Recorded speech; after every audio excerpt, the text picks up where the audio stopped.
All right, so are we ready? How you doing today, guys? This is Mr. Gomez, your favorite teacher in the whole world, and today we're gonna talk about simulations and predictions using probability. Before we start, please go ahead and check out the playlist about probability. That way you have a lot of information right there if you haven't learned this quite well. And if you haven't, please subscribe and turn that notification bell on. And other than that, let's get right into it. So, when are we going to use this? So this is used a lot on surveys. Instead of asking the whole United States, they ask a group of people and they can make predictions of what's going to happen. Okay, like, what is your favorite ice cream flavor? Do you think they're going to go knock everybody's door and ask you, what's your favorite ice cream flavor? No, this is going to take forever. So they select a group of people, ask them, and then with that information, they can do a simulation or predict what the majority of people is going to like, or what percentage of the population is going to like based on that group of people. So this is what simulations and predictions are for. All right, so let's get right into it. All right, so I'm going to do 4 problems over here. One of them is, each one of them is a different type of simulation or prediction. And let's go ahead and start with, I'm going to do the examples, and I'm probably going to give you time to do your turns, and you can leave the answers in the comments below. So let's go ahead and number 1. We're going to make prediction. It's simple one. It says, the spinner is shown 5 congruent sections. What does congruent mean? What does congruent mean? The same. So it says, if the spinner is spun 50 times, about how many times should you land on the number 5? So first thing you gotta do is find whether it's the simple or the compound probability. In this case, we're only looking for number 5. I gotta find the simple. Find the simple probability. So how many times should we expect it to land on 5? How many 5s do we have? 1 out of how many numbers? 5. Can we turn this into a decimal? Yes, this is 0.2 or 20%. But we don't care about that because we're going to find how many times can this possibly happen if we do this 50 times, okay? So how do we do that? We're also going to do part over total for this. Okay? This is also part over total. Part over total equals part over total. The first time, this is the simple or compound. Simple or compound. And this is the experiment. Okay? So let's see. I already know that if I spin it 1 time, I have 1 out of 5 chances, right? So if I do it 50 times, that's going to be my new total, right? So that will go where, top or bottom? Bottom. If I need to look this, I do X. And how do we solve fractions like this? Cross multiply. Very good. So we're just going to do cross multiply. So this is going to be 5X equals to 50. 5 is doing what with the X? Multiplying, and the opposite is divide. Divide. This cancels out, so X equals to 10. So if I do this 50 times, 10 out of those most likely are going to be the number 5. That's what it means. Now, this one also can be done without cross multiply, because if I multiply, what can I multiply 5 by to get 50? By 10. So if I multiply the bottom by 10, I have to do the same thing to the top, right? If you can do this type of questions on your head, you can do that too as well. If you cannot, always do cross multiply. Any questions about number 1? So this one, number 2, I give you your turn. Leave your answers in the comment below. You pick a marble from this set of marbles 75 times. How many times can you expect to pick any other than black? Leave your answers in the comments below, and we're going to move to question number 2. Number 2. It says, a fast food chain survey a random sample of students to determine what pizza they prefer. The survey results to make predictions for the 340 student survey. did they survey, looking at the table, those two numbers, do they add up to 340? No. So they did not survey 340 students, right? They only survey how many? 68. So now we're gonna have to find out how many students are expected to prefer cheese pizza. So first, find the simple or compound. How many students prefer, out of the survey students, cheese pizza? 40. 40 out of how many people did I survey? 68. So this is the actual. And the next one is gonna be your experiment. But before I do that, can I simplify that fraction? You can go ahead and do this right now. But the multiplication and division will be of bigger numbers. But you can totally keep going right now. Where would the 340 go? Top or bottom? Bottom. And the top will be x. Again, you can do it right now. But if you can simplify this fraction at the beginning, it'll make your life easier. So can we simplify that fraction? Yes. Let's start with what? By half? Can you do half? Half of 40 is 20. Half of 68 is 34. Can we do half again? Yeah. Half of 20 is, and half of 34 is 17. And now we're in the simplest form. So now I can do my other fraction. How many times are we going to do this experiment? And that goes where? Top or bottom? Remember, this is part of our total. Bottom, 340. And the top is going to be x. Can you do this one on your head? 17 by what gives you 340? 20. It is 20. So 10 times 20 is 200. So let's see. If we don't do it like that, we're going to do 17x equals 340 times 10 is 3,400. Then divide by 17. Divide by 17. So x equals 200. So I can expect 200 students to prefer what? Cheese pizza. That's how you find the experiment, the survey, the prediction.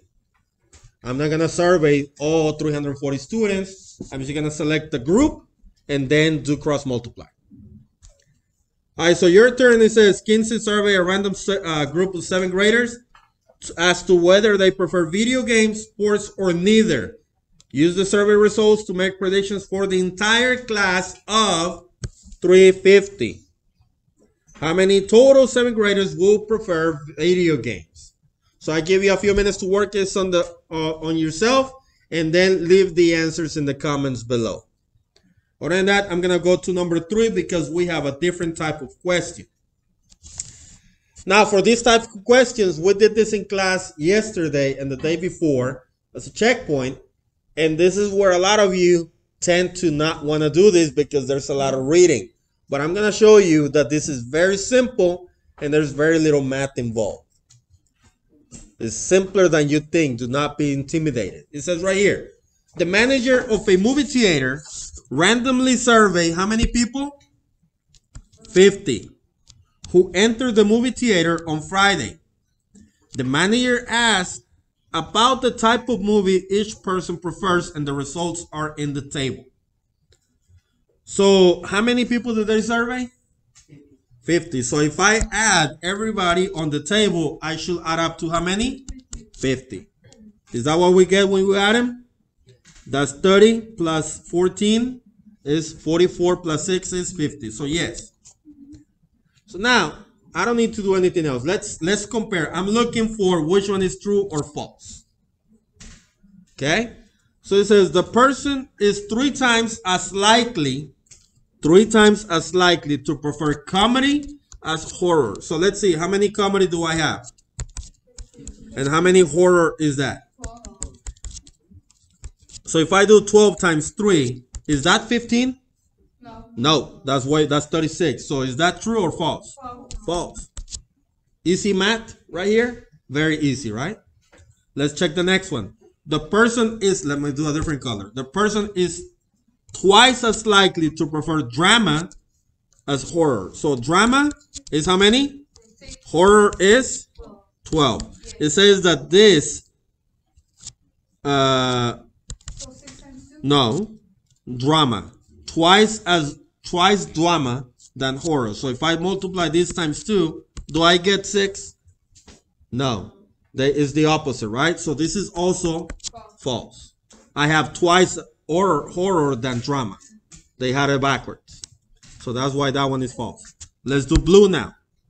Less likely. So what? Now we don't have a number. We're just comparing numbers. Horror and drama. So how many horror? 12. Is 12 less than drama? What is drama? Is 12 less than drama? No. So this is also false. So the next one has to be true. Let's check. Let's double check. More likely. Also, we don't have actual numbers. We're just going to compare the numbers that are given to us. Horror or comedy. So we're going to add these two. So horror plus comedy.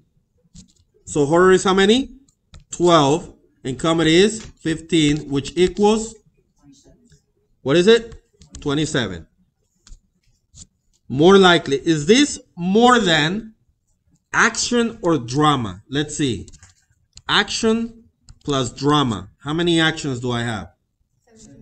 17. And drama? When I add them, what do I get? 23. Is 27 more than 23? Yes. So this is true. Is this very simple math? It is. Does it take a little bit to do it? Yes, because you gotta go through each one of them, but it's actually pretty simple. So do not skip these problems. You can skip them, but come back to them if you don't want to waste too much time at the beginning. But they're not hard. Any questions about this question right now? No. All right, so I'm gonna give you a couple of minutes to do number 3. Leave your answers in the table below. Pause the video so that you can read it. And other than that, let's go to number 4.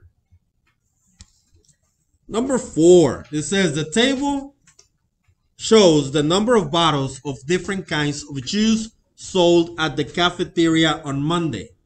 If the cafeteria has 80 customers on Tuesday, decide if the statements below are true. So first of all, if I add all of them, am I going to get 80? Am I? Let's see. What's 11 plus 7? 18 plus 18. 36 plus 4 is 40. So this is Monday. This is Monday. Monday I have 40. How many do I have on Tuesday? 80. So double that. So let's go ahead and compare. It says the number of bottles of cranberry juice sold will be 6 more than the number of bottles of pineapple juice.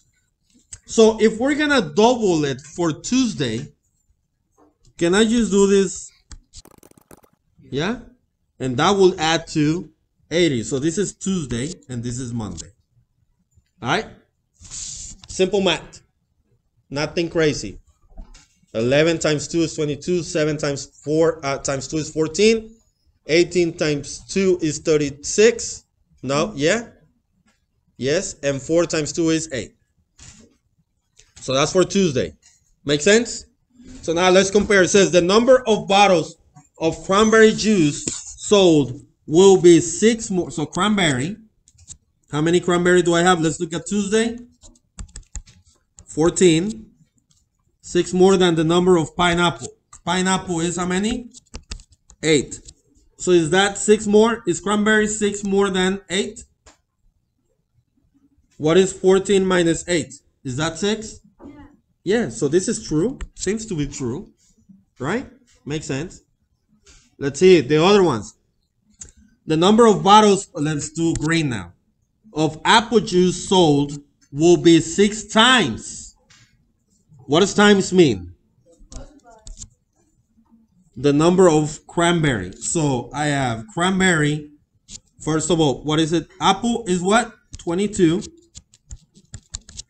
And cranberry is what? 8. So if I do 8 times what? Times 6. Do I get 22? No, this is what? 48, which is false. Simple math. Nothing crazy, is it? No, we just gotta read. Now let's do blue. There will be a total of 50 bottles of orange juice, and what does "and" say? Is to do what? Add. Orange plus cranberry. So orange and cranberry. How many orange do I have? 36. And cranberry? 14. If I add them, do I get 50? Are you sure? I do. So is this true? Yeah, so far, yeah. And the last one, let's do orange, red, whatever that color is. The difference, what does difference mean? Subtract. The number of pineapple apple juice is how many? 22. And pineapple is, how many pineapple? 8. Is that 14? Let's see. What is 22 minus 8? Is it 14? So is it true? Also true. So I have 3 trues, 1 false, just like the checkboard. Was it hard, Matt? Pretty simple. Does it take a little bit, 2-3 minutes? Yes, it does. Any questions so far? I'm going to give you guys a few minutes to do number 4. Pause this video so you can read it. Do the answers in the comments below. And other than that, let me wrap it up. So this is how you do simulations and predictions with probability. I hope that you learned something today. If you didn't, please watch this video again or watch my other videos. It's not really that hard. All it is part of a total and a little bit of reading. In this case, we did cross multiplication, which is something that we have learned in the past. Again, if you're new here, please subscribe and turn that notification bell on. And other than that, let's ride.